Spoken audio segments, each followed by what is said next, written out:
Supreme কোর্টের বিচারপতি, দেশবরেণ্য আইনজীবী ও উলামায়ে কেরামের উপস্থিতিতে আশেকে রাসূল আইনজীবী পরিষদের ইফতার মাহফিল অনুষ্ঠিত হয়েছে।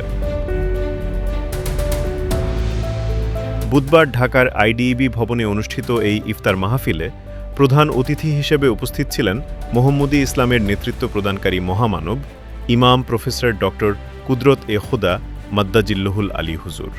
সিয়াম সাধনার মাধ্যমে নিজেদেরকে চরিত্রবান হিসেবে গড়ে তোলার ওপর গুরুত্ব আরোপ করে ইমাম প্রফেসর ডক্টর কুদরত এ খোদা হুজুর বলেন, আইন আর কঠোর বিধিনিষেধ আরোপ করে মানুষের চরিত্র পরিবর্তন করা যায় না। কেবল আত্মশুদ্ধি অর্জনের মাধ্যমে মানুষ চরিত্রবান হতে পারে। সিয়াম থেকে সংযম হওয়ার শিক্ষা আমরা পাই। কিসে সংযম? চরিত্রটাকে সংযম করার, নিজেকে সংযম করার শিক্ষা আমরা এই রোজার মাসে পাই।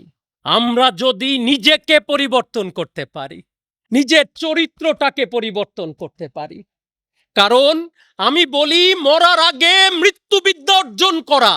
মৃত্যুবিদ্যা কি? মালিকের সন্তুষ্টি অর্জন করা।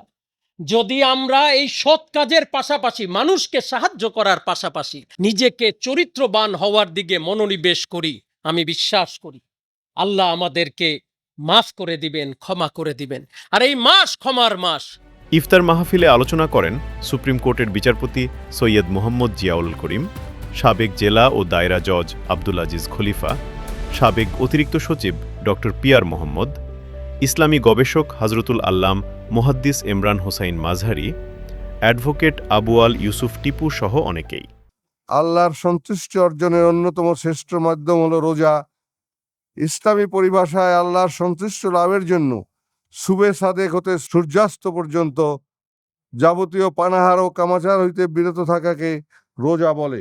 আজকের অনুষ্ঠানের প্রধান অতিথি ইমাম প্রফেসর ডক্টর কুদরত খোদা পবিত্র রমজান মাসের গুরুত্ব ও তাৎপর্য তুলে ধরার লক্ষ্যে অনেক সেমিনার ও কর্মশালার আয়োজনের মাধ্যমে মোহাম্মদ ইসলামের সুমহান আদর্শকে তুলে ধরেছেন।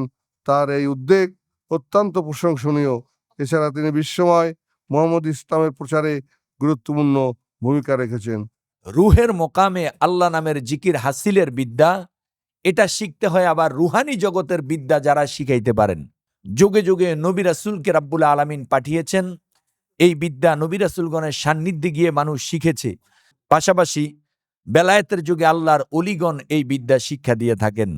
ধর্মীয় জ্ঞান অর্জনের জন্য একজন রিলিজিয়াস গাইড, মোরশেদের সহবত, সাহচর্য, সংস্পর্শ দরকার বলে আমি মনে করি।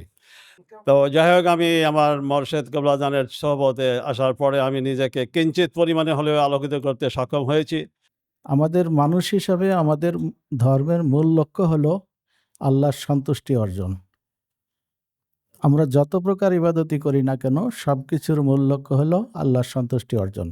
মোহাম্মদ ইসলামের এই তরিকাকে বিশ্বব্যাপী প্রচার ও প্রসার করে যাচ্ছেন আমাদের মহান ইমাম। সেই ধারাবাহিকতায় আমাদের নরসিংদী জেলা আইনজীবী সমিতিতে আমরা প্রতিনিয়ত আমাদের মহান ইমামের দাওয়াত, কিভাবে আল্লাহকে সন্তুষ্ট করা যায়, কিভাবে আল্লাহকে পাওয়া যায়, কিভাবে রাসূল সাল্লাল্লাহু আলাইহি সাল্লামকে পাওয়া যায়, এই দাওয়াত আমরা আমাদের নরসিংদী জেলা আইনজীবী সমিতির বিজ্ঞ সিনিয়র আইনজীবী এবং অন্যান্য আইনজীবীদের কাছে প্রতিনিয়তই আমরা দাওয়াত প্রদান করি। একজন রোজাদার সুবে সাদেক থেকে শুরু করে সূর্যাস্ত পর্যন্ত সে সকল প্রকার পানাহার, কামাচার, পাপাচার থেকে বিরত থাকে। এর মাধ্যমে তার অন্তরে আল্লাহর ভয়, আল্লাহর তাকওয়া জাগ্রত হয়, পয়দা হয়। আল্লাহ রাব্বুল আলামিন 12টি মাসের মধ্যে একটি মাস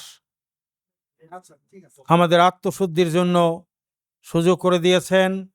এই একটি মাস উপবাসের মাধ্যমে, রোজা পালনের মাধ্যমে, সিয়াম পালনের মাধ্যমে আমরা আত্মশুদ্ধি অর্জন করতে পারি। প্রতি বছর রমজান আসে রহমত, বরকত এবং কল্যাণের বার্তা নিয়ে। সেই রহমত, বরকত এবং কল্যাণ তারাই লাভ করতে পারেন যারা পবিত্র রমজান মাসে হাকিকতে রোজা পালন করতে পারেন। উপস্থিত অতিথিবৃন্দ মুহাম্মদী ইসলামের মিলাদ শরীফে অংশগ্রহণ করেন। ইয়া রাসূলুল্লাহ, ইয়া হাবিবাল্লাহ, ইয়া ইমাম সালাম আলাইক, আয়া রাসূল সালাম আলাইকা ইয়া হাবিব সালাম আলাইকা। ইমাম ডক্টর কুদরত এ খোদা হুজুরের মোনাজাতের মাধ্যমে মাহফিল পর্ব শেষ হয়। মাওলা গো, আমাদেরকে তুমি ক্ষমা করে দাও, মাফ করে দাও, আমাদেরকে কবুল করে নাও। আশেকে রাসূল আইনজীবী পরিষদের এই মিলাদ ও ইফতার মাহফিল কবুল করে নাও, তাদের আয়োজন কবুল করে নাও, আমাদের মোনাজাত কবুল করে নাও। আমিন আমিন সুম্মা আমিন বাহাক্কে লা ইলাহা ইল্লাল্লাহু মুহাম্মাদুর রাসূলুল্লাহ। এরপর অতিথিগণ ইফতার গ্রহণ করেন।